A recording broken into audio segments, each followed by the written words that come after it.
ഇന്നത്തെ നമ്മുടെ ക്ലാസ്സിൽ നമ്മൾ ലാസ്റ്റ് ക്ലാസ്സിൽ റിപ്പോർട്ടഡ് സ്പീച്ച് പഠിച്ചിരുന്നു അല്ലേ? അപ്പോൾ റിപ്പോർട്ടഡ് സ്പീച്ച് കേട്ടപ്പോൾ ആ ക്ലാസ് നിങ്ങൾ പകുതിയിലധികം ആൾക്കാരും കേട്ടിട്ടില്ല. അത് നിങ്ങൾ കാണണം കേട്ടോ. നമ്മുടെ സ്പോക്കൺ ഇംഗ്ലീഷ് ക്ലാസ്സിന്റെ ലിസ്റ്റിൽ കിടപ്പുണ്ട്.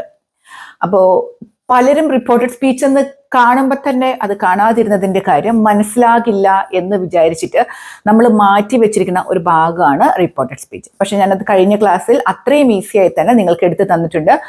വിദ്യാർത്ഥികളും സ്റ്റുഡൻസും ഒക്കെ അത് കേൾക്കുക, പഠിക്കാം. അപ്പൊ അത് കേട്ട് പലരും ചിന്തിച്ചിട്ടുണ്ടാവും, എന്തിനാണ് ഈ റിപ്പോർട്ടഡ് സ്പീച്ച്, നമ്മൾ എവിടെയെങ്കിലും ഇത് സംസാരിക്കാൻ ഉപയോഗിക്കുന്നുണ്ടോ എന്നൊക്കെ. അത് നമ്മൾ ഇംഗ്ലീഷിനെ അത്ര അറിയില്ലാത്ത ആരും ചിന്തിച്ചു പോകുന്ന ഒരു കാര്യമാണ് അത്. അപ്പൊ നമുക്ക് ഇന്ന് 2-3 എക്സാമ്പിൾസ് സെന്റൻസുകൾ നോക്കുമ്പോൾ എന്തിനാണ് നമ്മൾ റിപ്പോർട്ടഡ് സ്പീച്ച് ഉപയോഗിക്കുന്നത് എന്ന് നമുക്ക് മനസ്സിലാവും. അപ്പൊ നമ്മുടെ സിറ്റുവേഷൻ നിങ്ങൾ മനസ്സിലാക്കാം. ഞാനും എൻ്റെ ഫ്രണ്ട് ടീനയും കൂടെ ഇങ്ങനെ സംസാരിച്ചുകൊണ്ടിരിക്കുകയാണ്. അപ്പോൾ എന്നെ കേൾക്കുന്ന കുറച്ച് പേര് അപ്പുറത്തുണ്ട് കേട്ടോ. അപ്പൊ പക്ഷെ ഞാനും എൻ്റെ ഫ്രണ്ട് ടീനയും സംസാരിക്കുകയാണ്. അപ്പൊ ടീന എന്നോട് പറയാണ്, ഐ ആം ഹംഗ്രി എന്ന് പറഞ്ഞാൽ ഞാൻ ടീനയാണെന്ന് വിചാരിക്കാം. ഞാൻ ടീനയായി ഞാൻ എൻ്റെ ഫ്രണ്ടിനോട് പറയാണ്, ഐ എം ഹംഗ്രി, എനിക്ക് വിശക്കുകയാണെന്ന് ഞാൻ പറഞ്ഞു. അപ്പോ ടീന എന്നോടത് പറഞ്ഞപ്പോൾ ഞാനത് കിച്ചണിൽ പോയിട്ട് കിച്ചണിലെ ചേച്ചിയോട് ഞാൻ പറയാണ്, ടീന പറഞ്ഞു ടീനയ്ക്ക് വിശക്കുന്നുണ്ട്, ടീനയ്ക്ക് വിശക്കുവാണ് എന്ന് ടീന പറഞ്ഞു. അതെങ്ങനെ നമ്മൾ പറയും? ടീനയാണ് എന്നോട് പറഞ്ഞത് ഐ എം ഹംഗ്രി എന്ന്. ഇനി ഞാൻ പോയിട്ട് എൻ്റെ കിച്ചണിലുള്ള ചേച്ചിയോട് ഞാൻ പറയണം, ടീനയ്ക്ക് വിശക്കുന്നുണ്ടെന്ന് ടീന പറഞ്ഞു എന്ന് പറയണം അല്ലേ? അവള് പറഞ്ഞു അവൾക്ക് വിശക്കുന്നുണ്ട് എന്ന്. അപ്പൊ നമ്മൾ ഇനി അത് എങ്ങനെയാക്കി മാറ്റണം? അവിടെയാണ് നമ്മൾ റിപ്പോർട്ടഡ് സ്പീച്ച് ഉപയോഗിക്കുന്നത്. അപ്പൊ നമുക്ക് എപ്പോഴും തന്നെ ആവശ്യമുള്ള ഒരു സാധനമല്ലേ അത്. അപ്പൊ ടീന പറയാണ് ഐ എം ഹംഗ്രി. ഞാനത് കേട്ടു. ഞാനത് എൻ്റെ കിച്ചണിലോട്ട് പോയിട്ട് കിച്ചണിൽ നിൽക്കുന്ന ചേച്ചിയോട് പറയാണ്, എന്ത് പറഞ്ഞു? Tina said that she was hungry. Tina പറഞ്ഞത് ഐ ആം ഹംഗ്രി എന്നാണ്. പക്ഷെ ഞാൻ അടുത്ത ആളോട് ഞാൻ അവതരിപ്പിച്ചപ്പോൾ അത് എങ്ങനെയായി മാറി? Tina said that she was hungry. Tense മാറി, പ്രനൗൺ മാറി. ഇത് നിങ്ങൾക്ക് അറിയണമെങ്കിൽ കഴിഞ്ഞ ക്ലാസ് ശ്രദ്ധിക്കണം. അപ്പൊ ടീന പറഞ്ഞു ഐ ആം ഹംഗ്രി. ഞാൻ മറ്റേ ആളോട് പോയി പറഞ്ഞു, എന്ത് പറഞ്ഞു? Tina said that she was hungry. ഇനി അതേപോലെ ടീന ഇങ്ങനെ സംസാരിച്ചുകൊണ്ടൊക്കെ ഇരുന്നു. അപ്പൊ ടീന പറയാണ്, my sister is calling. My sister ഫോണിൽ വിളിക്കുകയാണ്. മൈ സിസ്റ്റർ ഈസ് കോളിംഗ് എന്നോടാണേ പറഞ്ഞത്. അപ്പൊ ഞാനത് പോയി എൻ്റെ ബ്രദറിനോട് പറയാണ്. എന്ത് പറഞ്ഞു? ടീന പറഞ്ഞു, അവള് പറഞ്ഞു അവളുടെ സിസ്റ്റർ വിളിക്കുകയാണ് എന്ന്. അപ്പൊ അതിനി എങ്ങനെ പറയും? എന്നിങ്ങനെ പറയും, she said that my sister എന്ന് ഷീന പറഞ്ഞു. ഞാൻ മറ്റേ ആളോട് പറയാണ്, she said that her sister was calling. her sister was calling. നിങ്ങൾ ആ സിറ്റുവേഷൻ മനസ്സിലാക്കുക. ടീന എന്നോട് പറഞ്ഞത് മൈ സിസ്റ്റർ ഈസ് കോളിംഗ്. ഞാനത് കേട്ടിട്ട് എൻ്റെ ബ്രദറിനോട് ചെന്ന് പറയാണ്, she said that her sister was calling. സെന്റൻസുകൾ ക്ലിയർ ആവുന്നുണ്ടല്ലോ? ഓക്കെ. ഇനി വീണ്ടും ടീന ഞങ്ങൾ ഇങ്ങനെ സംസാരിച്ചുകൊണ്ടിരിക്കുമ്പോൾ ടീന പറയാണ്, ഐ വിൽ ബി ലേറ്റ്. ഞങ്ങളിങ്ങനെ സംസാരിച്ചുകൊണ്ടിരുന്നപ്പോൾ ടീന എന്നോട് പറയാണ്, ഐ വിൽ ബി ലേറ്റ്, ഞാൻ ലേറ്റ് ആയിരിക്കും, tomorrow I will be late എന്ന് പറഞ്ഞു. അപ്പോ ടുമോറോ എന്ന് കൂട്ടിച്ചേർത്തു, I will be late tomorrow. അപ്പോ അത് കേട്ട ഞാൻ എൻ്റെ വേറൊരു ഫ്രണ്ടിനോട് പറയാണ്, she said that she would be late next day. അടുത്ത ദിവസം അവൾ ലേറ്റ് ആയിരിക്കും. would be late next day. Tomorrow ആയിരുന്നു ടീന പറഞ്ഞത്. ഞാൻ പോയി അവതരിപ്പിച്ചപ്പോൾ നെക്സ്റ്റ് ഡേ എന്നായി. വിൽ ബി എന്നായിരുന്നു ടീന പറഞ്ഞത്. ഞാൻ പോയി പ്രസന്റ് ചെയ്തപ്പോൾ അത് വുഡ് ബി ആയി. ഇതിനെക്കുറിച്ച് അറിയണമെങ്കിൽ നമ്മൾ കഴിഞ്ഞ ക്ലാസ് നിങ്ങളത് ശ്രദ്ധിച്ചു നോക്കണം. കഴിഞ്ഞ ക്ലാസ്സിൽ നമ്മുടെ ഇപ്പം ഞാൻ പറഞ്ഞ ടുമാറോ നെക്സ്റ്റ് ഡേ ആവുന്നത് എങ്ങനെയാണെന്നൊക്കെ ഞാൻ പറഞ്ഞിട്ടുണ്ടായിരുന്നു. അപ്പൊ നിങ്ങൾ അത് ക്ലാസ്സുകൾ പഠിക്കാം. അതേപോലെ തന്നെ ടീന എന്നോട് പറയാണ് my mom is working here. എൻ്റെ അമ്മയോട് ജോലി ചെയ്യാണെന്ന് പറഞ്ഞു. ഞാൻ കേട്ടു. ഞാൻ പോയിട്ട് എൻ്റെ അമ്മയോട് പറയാണ് she said that her mom was working there എന്നായി മാറി. ടീന എന്നോട് എന്താ പറഞ്ഞത്? My mom is working here. ഞാൻ പോയി പറഞ്ഞത് എന്താണ്? her mom was working there എന്നായി മാറി. ഈസ് വർക്കിംഗ് വാസ് വർക്കിംഗ് ആയി മാറി. ക്ലിയർ ആയല്ലോ? ഇതൊക്കെ നിങ്ങൾക്കറിയണ കാര്യമാണ്. നമ്മൾ കഴിഞ്ഞ ക്ലാസ്സുകളിൽ ഇതിനെക്കുറിച്ച് ഡിസ്കസ് ചെയ്ത ഒരു കാര്യവും തന്നെയാണ്. ഇന്ന് നമ്മൾ ഇത് നിങ്ങൾക്ക് മനസ്സിലായെന്ന് വിചാരിക്കുകയാണ്. അത് നിങ്ങൾക്ക് മനസ്സിലാവണമെങ്കിൽ നിങ്ങൾ ടെൻസസ് പഠിക്കണം. ടൈം എങ്ങനെയാ ചേഞ്ച് ആവുന്നത്, ഇപ്പൊ ഹിയർ ഞാൻ പറഞ്ഞത് there ആയി മാറി, ഇതൊക്കെ എങ്ങനെയാണെന്ന് ഞാൻ കഴിഞ്ഞ ക്ലാസ്സിൽ വളരെ വ്യക്തമായി തന്നെ നിങ്ങൾക്ക് പറഞ്ഞിട്ട് തന്നിട്ടുണ്ടായിരുന്നു. അപ്പോ ഇനി വേറൊരു രീതിയാണെങ്കിൽ നമ്മളോട് ചിലർ പറയും ഡോണ്ട് ടേക്ക് ഇറ്റ്, അത് എടുക്കരുത്. ഡോണ്ട് ഗോ, പോകരുത്. കോൾ ദം, അവരെ വിളിക്ക് എന്നൊക്കെ നമ്മൾ പറയും അല്ലെ. അതായത് എന്താ, അപ്പൊ നമ്മളത് എങ്ങനെയാ പറയാം?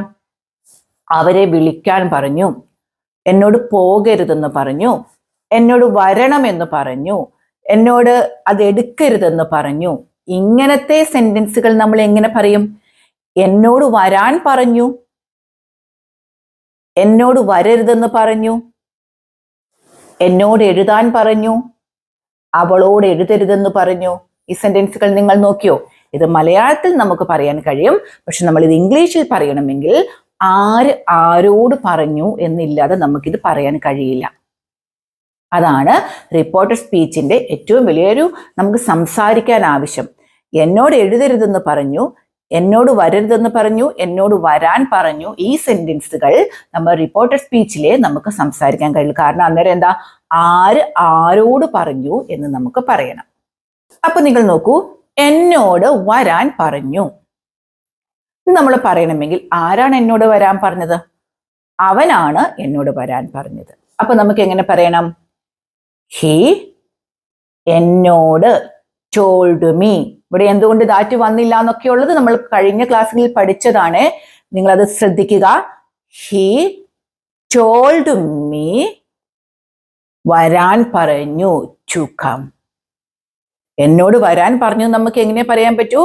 അവനാണോ അവളാണോ ആരാണെന്നും കൂടെ പറയണം. ഇപ്പൊ എന്നോട് പറഞ്ഞത് അവനാണ്, അതുകൊണ്ട് ഞാൻ പറയണ he told me to come.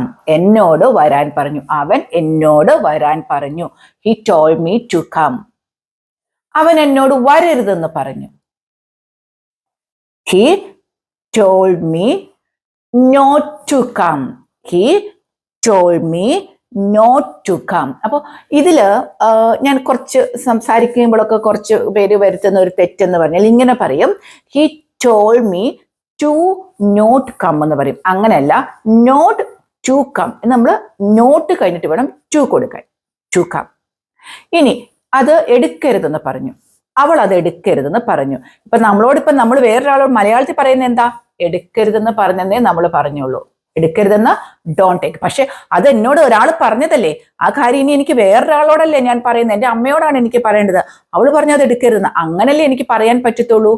She told me not to take it.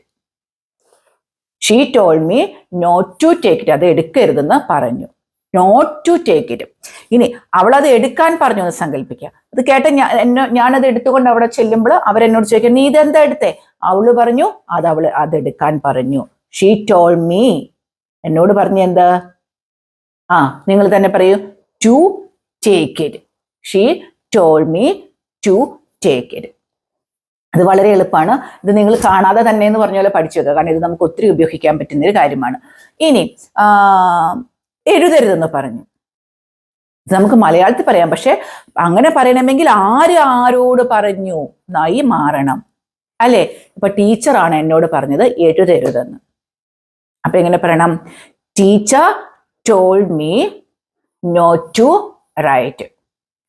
Teacher told me not to write. ഇനി ടീച്ചർ എഴുതണമെന്നാ പറഞ്ഞിരുന്നെങ്കിലോ teacher told me to write. അവൻ പറഞ്ഞു വായിക്കരുതെന്ന്. അപ്പൊ നമ്മളിങ്ങനെ വെറുതെ ഇരിക്കുമ്പോൾ വെറുതെ എന്താ നീ വായിക്കാതെ, എന്നോട് വായിക്കരുതെന്ന് പറഞ്ഞു. ആര്? അവൻ. He told me not to read it. വായിക്കരുതെന്ന് പറഞ്ഞു. ഡോണ്ട് റീഡ് എന്നല്ലേ വരിക അല്ലെ? അപ്പൊ he told me not to read it. He told me to read it. വായിക്കാനും പറഞ്ഞു. He told me to read it. അപ്പൊ നിങ്ങൾക്ക് ഇതെല്ലാം എന്താ മനസ്സിലായത്? ഇതൊക്കെ ഒരു ഓർഡർ. ഇപ്പൊ ഞാൻ രണ്ടാമത്തെ സെക്ഷൻ എന്ന പോലെ പറഞ്ഞതല്ല, വേറൊരാള് നമുക്ക് തരുന്ന ഒരു ഓർഡർ അല്ലെ? അങ്ങനെ ഒരു രീതി നമുക്ക് ഡോണ്ട് ടേക്ക് അല്ലെങ്കിൽ ടേക്ക് ഇറ്റ്, ഡോണ്ട് റൈറ്റ് അല്ലെങ്കിൽ റൈറ്റ് ഇറ്റ്, ഈ ഒരു സെന്റൻസ് എഴുതരുത്, വായിക്കരുത്, ഇതൊരു ഓർഡർ എന്ന രീതിയിലാണ് നമ്മളോട് സംസാരിക്കുന്നത് അല്ലെ? അങ്ങനെ നമുക്ക് പറയേണ്ടി വരുമ്പോൾ അത് നീ അത് എടുക്കരുത്, പോകരുതെന്ന് പറഞ്ഞു, ചെയ്യരുതെന്ന് പറഞ്ഞു, ചെയ്യാൻ പറഞ്ഞു, പഠിക്കരുതെന്ന് പറഞ്ഞു, പഠിക്കാൻ പറഞ്ഞു. ഇങ്ങനത്തെ സെന്റൻസുകൾ പറയാൻ നമുക്ക് ആരാണോ പറഞ്ഞത് ആ ആളെ ആദ്യം പറയുക, ടോൾഡ് മീ കൊടുക്കുക, ടു കൊടുക്കുക, എന്താണോ പ്രവൃത്തി അത് കൊടുക്കുക. ഇനി അത് അരുത് എന്നാണ് പറഞ്ഞത്, ഡോണ്ട് ആണ് ഉപയോഗിച്ച് നമ്മളോട് പറഞ്ഞതെങ്കിൽ ഇതേപോലെ ആരാരോട് പറഞ്ഞു എന്ന് പറയുക, ആ ആള് പറയുക, ടോൾഡ് മീ കൊടുക്കുക, പിന്നെ എന്താ കൊടുക്കുക, നോട്ട് ടു വേർബ്, ഈ ഒരു രീതിയിൽ കൊടുക്കുക. അപ്പൊ ഇത്രയും ക്ലിയർ ആയല്ലോ? ക്ലിയർ ആയില്ലേ? ഇത് നിങ്ങൾ ഇന്നത്തെ ക്ലാസ് കഴിയുമ്പോൾ തന്നെ ഇങ്ങനത്തെ സെന്റൻസുകൾ ഉപയോഗിച്ച് നിങ്ങൾ സംസാരിച്ച് തുടങ്ങണം. ഓക്കെ, അപ്പോ റിപ്പോർട്ടഡ് സ്പീച്ച് എന്ന് പറഞ്ഞാൽ ഇപ്പോൾ ഞാൻ 3 ക്ലാസ് എടുത്തു കഴിഞ്ഞു റിപ്പോർട്ടഡ് സ്പീച്ചിന്റെ. അത് 3ഓ 4ഓ ക്ലാസ്സിൽ തീരുന്ന ഒരു കാര്യമല്ല, ഭയങ്കര ഒരു ഹ്യൂജ് ഏരിയ ആണ് റിപ്പോർട്ടഡ് സ്പീച്ച്. എപ്പോഴും നമ്മുടെ മുമ്പിൽ ഒരു ചലഞ്ചിങ് ഏരിയ ആയിട്ട് നിൽക്കുന്ന ഒന്നുമാണ് റിപ്പോർട്ടഡ് സ്പീച്ച് എന്നുള്ളത്. പക്ഷെ കുറേശ്ശെ മനസ്സിലാക്കി വരുമ്പോൾ ഇപ്പൊ നിങ്ങൾ പാർട്ട് 1, പാർട്ട് 2, പാർട്ട് 3 ഇന്നത്തെയും കൂടി ആകുമ്പോൾ ഒരു ഏകദേശമൊക്കെ ഒരു ഐഡിയ നിങ്ങൾക്ക് കിട്ടിയിട്ടുണ്ടാവും റിപ്പോർട്ടഡ് സ്പീച്ചിനെ കുറിച്ച്. അപ്പോൾ ആദ്യത്തെ ക്ലാസ്സിൽ നാം സിമ്പിൾ പ്രസന്റ് ടെൻസിൽ എങ്ങനെയാണ് റിപ്പോർട്ടഡ് സ്പീച്ചിന്റെ സ്ട്രക്ചർ വരുന്നതെന്നൊക്കെ ഉള്ളത് പറഞ്ഞു. രണ്ടാമത്തെ ക്ലാസ്സിൽ അത് മൊത്തത്തിലൊന്ന് പറഞ്ഞു. ഇപ്പൊ ഞാൻ എന്തിനാണ് നമ്മൾ ഇത് ഉപയോഗിക്കുന്നത് എന്ന് ചിന്തിച്ചവർക്കൊക്കെ പ്രയോജനപ്പെടുന്ന രീതിയിലും ഇന്ന് തന്നു കഴിഞ്ഞു. അങ്ങനെ പല സെക്ഷനുകളായി പഠിക്കുമ്പോൾ നമുക്ക് റിപ്പോർട്ടഡ് സ്പീച്ച് ഇവഞ്ച്വലി അത് നമുക്ക് നമ്മുടെ തലയിലോട്ട് അങ്ങ് കയറാതിരിക്കില്ല. നമുക്ക് പരിശ്രമിച്ചാൽ കിട്ടാത്തതായിട്ട് എന്താ ഉള്ളത് അല്ലേ? എല്ലാവർക്കും കിട്ടും. ഇപ്പോൾ കഴിഞ്ഞ ദിവസം നിങ്ങളൊക്കെ കണ്ടു കാണും കമന്റ് ബോക്സിൽ നമ്മുടെ ക്ലാസ് കേട്ടിട്ട് പരീക്ഷ എളുപ്പമായ ഒരാൾ കമന്റ് ചെയ്തിട്ടുണ്ടായിരുന്നു അല്ലെ? അതൊക്കെ കാണുമ്പോൾ എൻ്റെ കൂടെയുള്ള നിങ്ങൾക്കും കാണുമ്പോൾ ഒരു വലിയ സന്തോഷമല്ലേ അതൊക്കെ. അപ്പൊ ഈ റിപ്പോർട്ടഡ് സ്പീച്ച് എന്ന് പറയുന്നത് എല്ലാം ഇങ്ങനത്തെ ഇംഗ്ലീഷ് പരീക്ഷകൾക്കൊക്കെ തയ്യാറാകുന്നവരെ നമ്മൾക്ക് മാർക്ക് കുറയ്ക്കാനുള്ള ഒരു സെക്ഷൻ കൂടിയാണ് ഈ റിപ്പോർട്ടഡ് സ്പീച്ച് എന്ന് ഞാൻ പറയും. കാരണം നമ്മൾ ഉപേക്ഷിക്കുന്ന, വേണ്ട എന്ന് വെച്ചു പോകുന്ന ഒരു സാധനമാണ് ഈ റിപ്പോർട്ടഡ് സ്പീച്ച്. അപ്പൊ നിങ്ങൾക്ക് കുറെ മനസ്സിലായി എന്നൊക്കെ വിചാരിക്കുകയാണ്. പിന്നെ നമ്മുടെ ജനുവരി 6-ാം തീയതി മുതൽ ക്ലാസ്സുകൾ തുടങ്ങുന്ന കാര്യം നിങ്ങൾ മറക്കേണ്ട. നമ്മൾ സ്ത്രീകൾക്ക് ജനുവരി 6 മുതൽ സെപ്പറേറ്റ് ബാച്ചാണ് തുടങ്ങുന്നത്. സ്ത്രീകൾക്ക് വേണ്ടിയിട്ട് രാവിലെയാണ് ക്ലാസ് ഉള്ളത്, മോർണിംഗ് ടൈമിലും ഉണ്ട്, ഒരു ആഫ്റ്റർനൂൺ ടൈമിലും ഉണ്ട്, സ്ത്രീകൾക്ക് മാത്രം. അപ്പോൾ ഒത്തിരി സ്ത്രീകള് പഠിച്ചിട്ട് ഒരു ജോലിക്കൊന്നും പോകാൻ പറ്റാതെ നിൽക്കുന്നവരുണ്ട്. സാഹചര്യങ്ങളുടെ സ്ട്രഗിൾ കാരണമൊക്കെയാണ് കേട്ടോ, അല്ലാണ്ട് വേറെ ഒന്നുമല്ല. അങ്ങനെയൊക്കെ ഉള്ളവര് നമ്മുടെ ഈ ബാച്ചിൽ ജോയിൻ ആവുക. നിങ്ങള് ഇപ്പോ നമ്മൾക്ക് ഒന്നും ചെയ്യാതെ, നമ്മൾ ഒന്നുമില്ലാതെ വീട്ടിലിരിക്കുമ്പോൾ നമുക്കൊരു ആത്മവിശ്വാസക്കുറവുണ്ട്. ഇത് കേൾക്കുന്ന പല അമ്മമാർക്കും അത് തോന്നിയിട്ടുണ്ടാകും, ഒരു ആത്മവിശ്വാസക്കുറവ് ഉള്ളിലുണ്ട്. പക്ഷേ നിങ്ങൾ എന്തിനാ ഇനി ഇംഗ്ലീഷ് പഠിക്കണം, ഏജൊക്കെ ഇത്രയായില്ലേ, ഇനി പഠിച്ചിട്ട് എന്താ, അങ്ങനെ നിങ്ങൾ ഒരിക്കലും ചിന്തിക്കരുത്. നമ്മുടെ ന്യൂ ഇയറിൽ നിങ്ങൾക്ക് ഈ ചിന്ത മാറ്റി വെക്കണം. കുറച്ചൊക്കെ ഇംഗ്ലീഷ് ലേൺ ചെയ്ത് കഴിയുമ്പോൾ തന്നെ നമ്മുടെ ഒരു ആത്മവിശ്വാസം വളരെ കൂടും കേട്ടോ, വളരെ കൂടും. അങ്ങനെ നമുക്ക് സമൂഹത്തിന് വേണ്ടി എന്തെങ്കിലുമൊക്കെ ഒന്ന് ചെയ്യണ്ടേ അല്ലെ? ഒരു പുതുവർഷം പുതിയൊരു തുടക്കമാവട്ടെ. അപ്പൊ നമ്മൾ സ്ത്രീകൾക്ക് വേണ്ടി മാത്രമുള്ള ബാച്ച് തുടങ്ങുന്നുണ്ട്. ഇത് കണ്ടാൽ ഉടൻ തന്നെ, ഞാൻ കുറേ പേരെ എടുക്കില്ല, എൻ്റെ ഫോണിൽ നിങ്ങൾക്ക് വിളിച്ചാൽ എടുക്കാൻ ഇച്ചിരി ബുദ്ധിമുട്ട് വരും. നിങ്ങൾക്ക് മെസ്സേജ് അയക്കാം കേട്ടോ, അപ്പോൾ വോയിസ് ചെയ്യുക, നിങ്ങൾ എന്നെ കോണ്ടാക്ട് ചെയ്യുക കേട്ടോ. അപ്പൊ എല്ലാവർക്കും നല്ലൊരു ദിവസം ആശംസിക്കുകയാണ്. തിരക്കുകളുടെ ഒരു ടൈമിലൂടെയാണ് കിടന്നു പോകുന്നതെന്നൊക്കെ എനിക്ക് നന്നായിട്ട് അറിയാം. എങ്കിലും ഇംഗ്ലീഷ് ക്ലാസ്സുകൾ കേൾക്കാൻ നിങ്ങൾ മറക്കരുത്. ദിവസം ഒരു 15 മിനിറ്റ് അറ്റ്ലീസ്റ്റ് നിങ്ങൾ അതിന് വേണ്ടി മാറ്റി വെച്ചേ പറ്റത്തുള്ളൂ. അപ്പൊ എല്ലാവർക്കും നല്ലൊരു ദിവസം ആശംസിക്കുകയാണ്. നമുക്ക് അടുത്ത ദിവസം വീണ്ടും കാണാം കേട്ടോ. Bye bye.